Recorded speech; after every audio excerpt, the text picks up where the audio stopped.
Hey guys, it's Daniel. So I was watching this video on The View and surprise, surprise, wasn't about Meghan McCain this day. Today, it's about the entirety of The View and something that we've been seeing and expecting throughout mainstream media. It's time to Biden it up. So Joe Biden is hitting the campaign trail with his wife Jill, and they sat down with Robin Roberts to talk about his plans for America's future, as well as the past allegations from women who said he made them uncomfortable. I want to remind you guys, in context, Whoopi's positions in the past and apparently in the present on sexual assault and rape. Not charged. I know it wasn't rape. Yeah, there is a statutory. Child molest, maybe? I'm not sure. It was something. It was something else, but I don't believe it was rape. And when we get all the information, somebody will tell me in my ear. All I'm trying to get you to understand is when we're talking about what someone did and what they were charged with, we have to say what it actually was, not what we think it was. What he said he did. He gave her Quaaludes. He gave her champagne. She was drugged. She was 13 years old. He asked her, here's a transcript. But that's what I'm saying. You're 13 years old. She was still a child. Initially he was charged with rape. Go ahead. And then he pled guilty to having sex with a minor. She is, of course, talking about Roman Polanski. This is not as great. Multiple past rape allegations against Bill Cosby have resurfaced once again. And there Whoopi is defending Bill Cosby because, it's not fair and these accusations are good. I wanted to keep it super short so we can move on. But I just want to set the scene that Whoopi has a long track record, I only showed a little bit of it, of defending people who are accused of rape. So just with that context, I want to keep moving into the main video. What you don't realize is how many people approach Joe, men and women, looking for comfort. But going forward, I think he's going to have to be a better judge of when people approach him, how he's going to react, that he maybe shouldn't approach them. And how did you react when those first accusations were made? I've known Joe for 44 years, and one of the things I've always admired about him is the way he does connect with people. And in 44 years, I hadn't heard negative comments, but now's a different time. Ask yourself this. What do you think she means when she says it's a different time? I mean, it used to be that you could just slap your secretary on the ass and make her sit on your lap, and that's just what it was, and that was a different time. There was a time even farther back, pre-civilization, early civilization, where just raping is completely fine. That's how you do it then. And we still see stuff like that today. So what does she mean by a different time? It's a very important question. So, do you think this will be the last word on this, or is the false equivalency of, of an overly familiar, perhaps, going to keep on? I think that people in the country, women in the country, see the difference between someone like him. It's really quite something to see how hard the media is to do everything they can to resuscitate Joe Biden in a way that was very similar to 2016. I mean, how often do you see the wife of a presidential candidate come on so early in the race? You get Joe Biden, then you get his wife. Him and someone like a Harvey Weinstein, I think it's obvious. He also said I would hope so. Yeah, he also said he takes full responsibility for the Anita Hill situation. She was treated very badly, and he used those words, I take full responsibility. I think Chairman Biden really believed that he was acting in a way that was fair to the nominee. And in doing so, I think he completely underestimated that, in fact, he was deferring to power and to the power of the White House and to the power of his colleagues. And what that meant was that I would suffer because I didn't have all of those people behind me. He used those words, I take full responsibility. So, good on you, Joe. Oh, he took full responsibility. Well, I guess there's nothing to worry about. New issue, where's The View bringing on Anita Hill? Oh, they aren't bringing on Anita Hill. They're bringing on his wife to back him up. Isn't this fascinating? How, if this was Bernie Sanders that they were talking about, I bet there would be a very different conversation going on. And I've heard them talk about Bernie Sanders. It is a very different conversation that goes on. So isn't it just so fascinating? You're going to see all of them agree with this. That he took full responsibility. What does full responsibility mean? It means dick. It means nothing. Full responsibility. I'm sorry, Your Honor, I killed the person, but I take full responsibility. You're free to go. No charges. He took full responsibility. Words, I take full responsibility. So good on you, Joe. I thought Jill's voice was really important in this moment because she's been by his side for so long. She was there when some of these things happened recently. And when it comes to Anita Hill, his answer wasn't perfect on our show.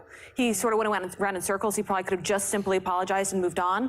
But if folks on the left are going to rake him through the coals over what happened, I'll give you one guess who she means when she says people on the left. so long ago.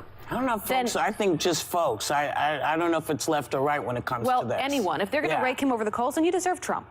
Because I've said this on the show, I'm really worried about how far we're moving in this Me Too movement. I think it has done a lot of good, and it's brought to the surface harassment and people getting away with things that never should have happened. But I worry that we're losing our ability to have human connections. Yeah, you have said that. And I have said that.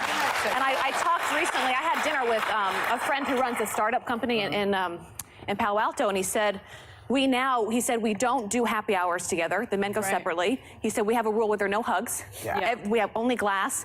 And I walked away from the dinner thinking, how does this help women? Yeah. How does this help women when they're not invited to be with men? I think it's just a transitional period, and it will level out. And I really liked his answer on Anita Hill this time around. I agree with you when he was on our show. I think he was still feeling his way through it, and maybe perhaps from the feedback he got after our show.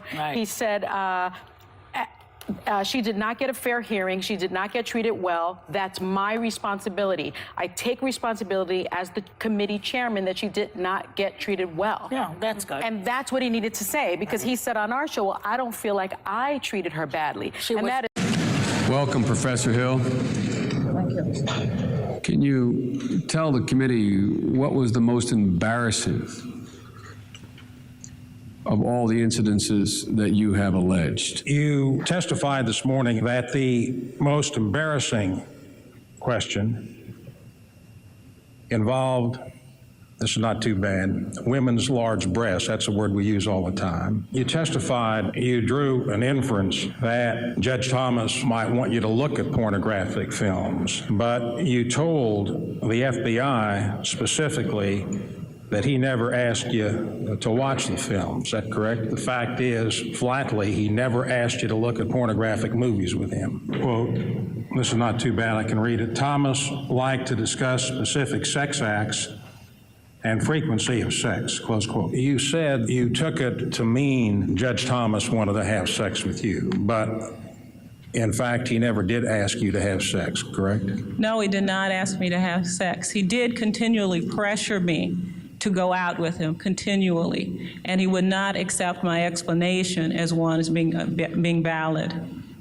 So that when you said you took it to mean we ought to have sex, that was an inference, a mere allegation. Senator, I would suggest to you that for me, these are more than mere allegations. These are the truth to me. These comments are the truth to me. I'm not questioning your statement when I use the word allegation. I know about sexual harassment and discrimination against women, and I think I have some sensitivity on it. How reliable is your testimony in October of 1991 on events that occurred 8-10 years ago? How sure can you expect this committee to be on the accuracy of your statements?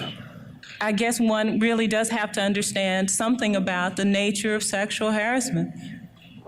It is very difficult for people to come forward with these things. I've got to determine what your motivation might be. Are you a scorned woman? Do you have a militant attitude relative to the area of civil rights? Do you have a martyr complex? The issue of fantasy has arisen. Are you interested in writing a book? It is appropriate to ask Professor Hill anything any member wishes to ask her to plumb the depths of her credibility. Now, let me ask you, when Kavanaugh went up against Ford in Congress, I think she had a much better reception and more respectful questions by both Democrats and Republicans than what we see under Joe Biden's leadership. So Joe Biden, in this world, to these people, gets to just say, oops, I take full responsibility, I take What does that even mean? What does taking full responsibility even mean? It sounds like he just came up with something and then the media's like, yep, go with it. Everyone agree.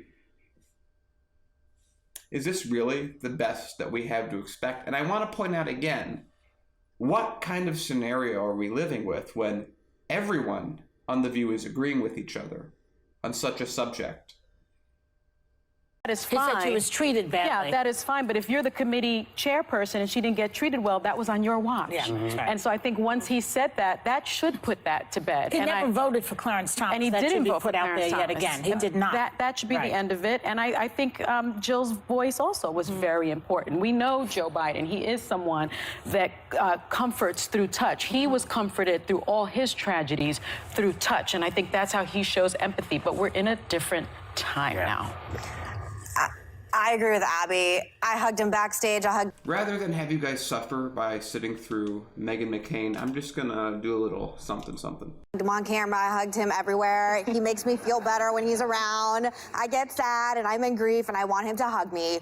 Okay, I'm sorry, but I think this whole thing is ridiculous, and I have for a long time, and there's a huge difference between someone sexually assaulting you and someone, quote, invading your personal space. And no one has ever accused him of sexual assault or harassment. Very important delineation. No one. And I'm going to keep hugging you every time I see you, okay? And I'm going to hug you and all of you. And I'm just over that. I was so kind of upset that he said when he came out, and we hug all of our guests, and he said when he came out here, and we're all friends with Joe Biden, he wasn't sure what to do. And it hurt me because he didn't know what to do. It was so sad. He asked me to host one of his galas for Women Against Violence, and I did that because I care for him.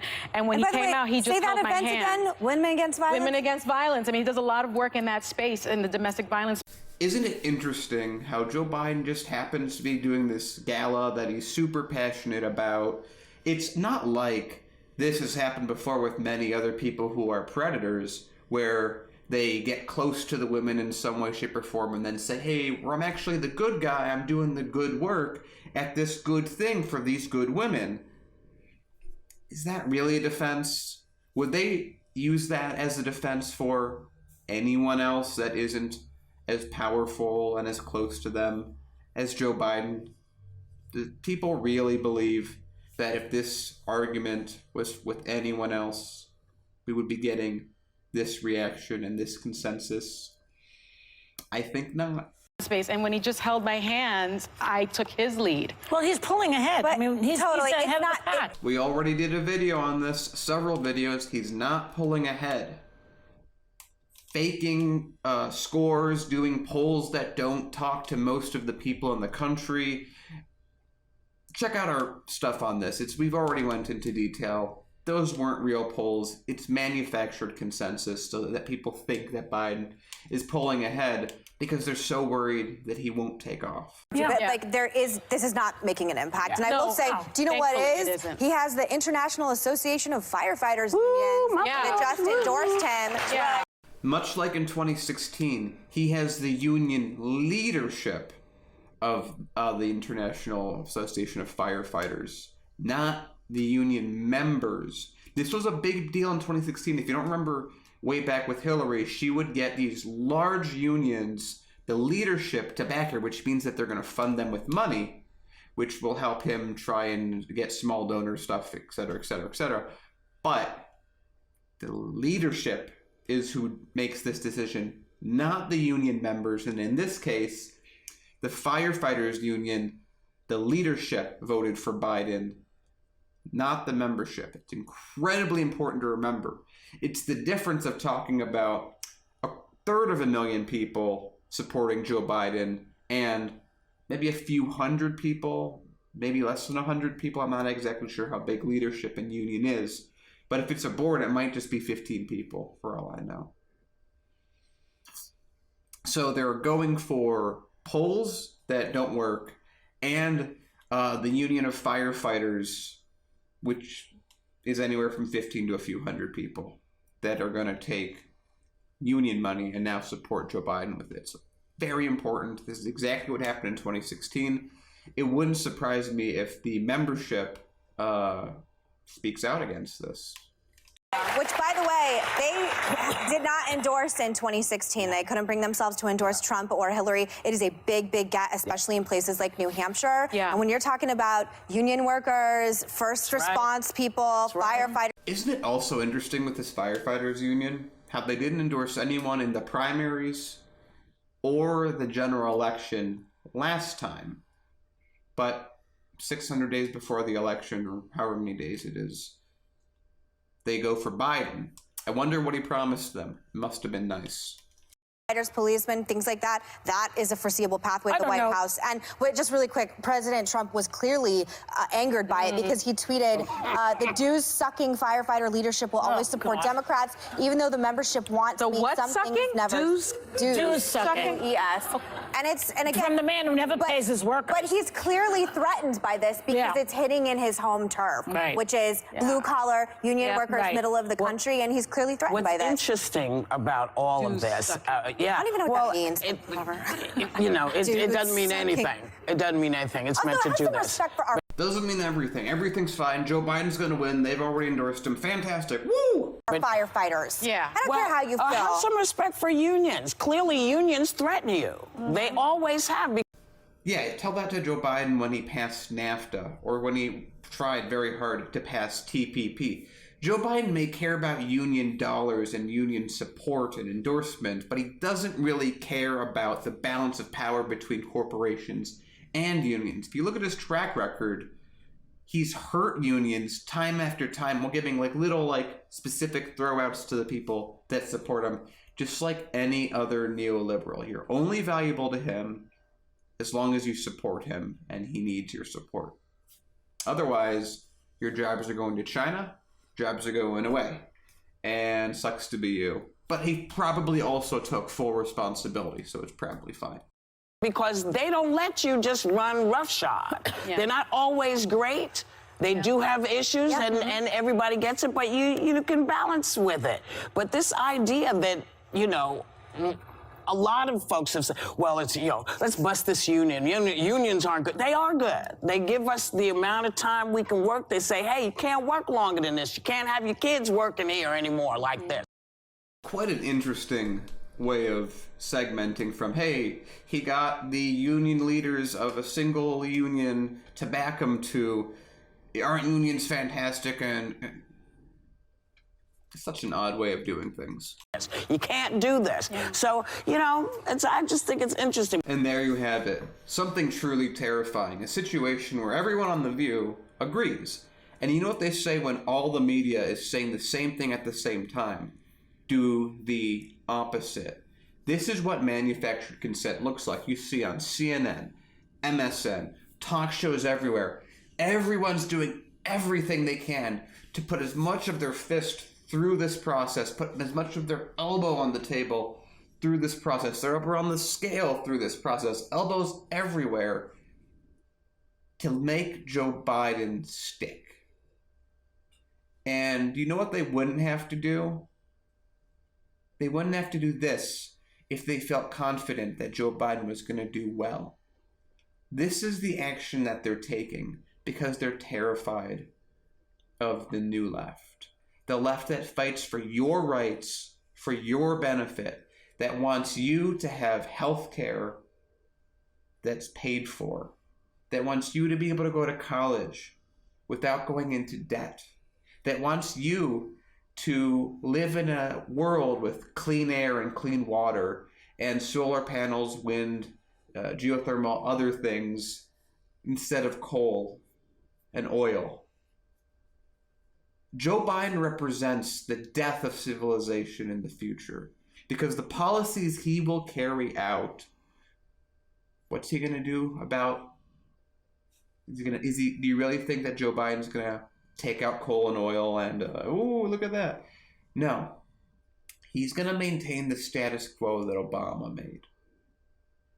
And that wasn't good. Obama himself has said already that if he was alive in the 80s, he would be a moderate Republican. So, what does that make Joe Biden, who's to the right of Obama? It's so fascinating how the media has been pushing, before this cycle started with the new primaries, how terrible it would be. And America, we don't need an old white man when it was Bernie Sanders. We need a young, vibrant woman, minority.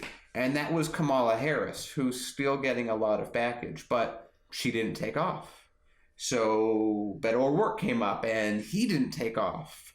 So then you have Gillibrand. Again, it's interesting. Like, as an example, Nate Silver, who of course is biased towards the establishment, just like everyone else on mainstream media, has Gillibrand at 2% in the polls, and Tulsi Gabbard's also at 2% in the polls. Yet Tulsi Gabbard's ranked a whole level lower in how important he thinks he is, even though both of them are at 2%. Isn't it fascinating how all of this works out so conveniently that it's always an establishment candidate that has the upper edge? So again, we go from Beto O'Rourke doesn't take off. Now we're still in the midst of a Buttigieg wave, and now they're already pushing Biden to take that place. It's fascinating how the Democratic Party and the media was saying such a recent time ago that wasn't it essential, again, for a younger, not white woman to take the mantle. And yet, who are the people that they are pushing the most on air? A younger white male, a middle-aged white male, and an older white male. Now, I personally, my opinion, I think that individual person that's right for the job is the person that's right for the job. But isn't it fascinating how this ideology and these commitments and this feeling of, we need to do this thing a certain way, just blow out the window the second that it doesn't help the narrative that they're trying to push anymore? Because for a fact that if Kamala Harris had actually taken off and done really well, they would just be going nonstop how we need a younger female minority person and we don't need another white male like they were just a few months ago. But now that Biden's in the race, now that Beto's in the race, now that Buttigieg is in the race and doing well, where's that message? It's gone, because the message never mattered. They want to do everything they can, the media, establishment media, and the establishment Democrats, the corporate media, they just want to maintain their power. And the best way to do that is to get the person to win the primary that best aligns with what they want. We've already seen on Joe Scarborough, they had that misstep where they accidentally admitted that they would probably vote for Trump over Bernie Sanders. See, ideology means nothing to them. It's all about the Benjamins. All they care about is making money off you so they can have a yacht that detaches into a yacht that has a boat on it. And all we're asking for is, hey, maybe you should only have one of those yachts or the income to afford one of those yachts so that a couple hundred people can go to college instead. We know what sides are being laid out. We see the populists who are being demonized, as you saw in the video, who just want to do what the majority want. And who's the majority? People without a lot of money. And who does someone like Biden, who does someone like The View, Buttigieg, who are they all getting their support from? People with money. The real divide isn't between the left and right. I know people on the right who I can talk to and people on the right I really can't. And that goes the same with people on the left. Left. Center. Remember, the center is an extreme position in terms of who it actually helps. Biden's a centrist, which just means he's for the rich. And we can see day after day, more and more, what that looks like. We got a wake-up call in 2016. Let's close the book in 2020. The 40-year reign of neoliberals needs to end for our kids and our grandchildren. What life, how much are you willing to fight?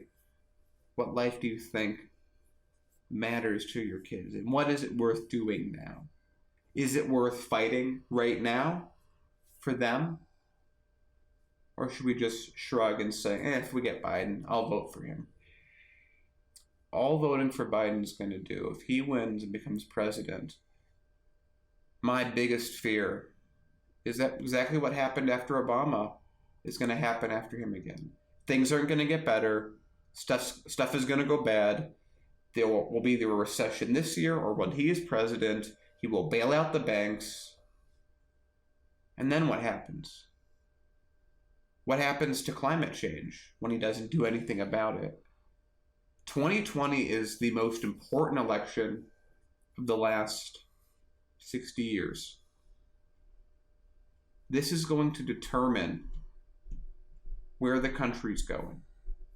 Are we going to sally forth into the future and take care of the problems of the present? Or are we going to argue about the past and do weak sauce laws that do nothing but delay the inevitable? If Biden's in office, good luck, future America. Let's make him pass by like a bad cold. This is Daniel with Perspective. See you guys on Saturday. Peace. Hey guys, do you like the video? If so, be sure to give us a sub and hit the bell for notification. You know how YouTube is. And if you have the time, check us out on our Facebook, Instagram, and Twitter pages, and check us out at hardlensmedia.com. Be sure to check out our Patreon if you really support what we do and want to support us at independent media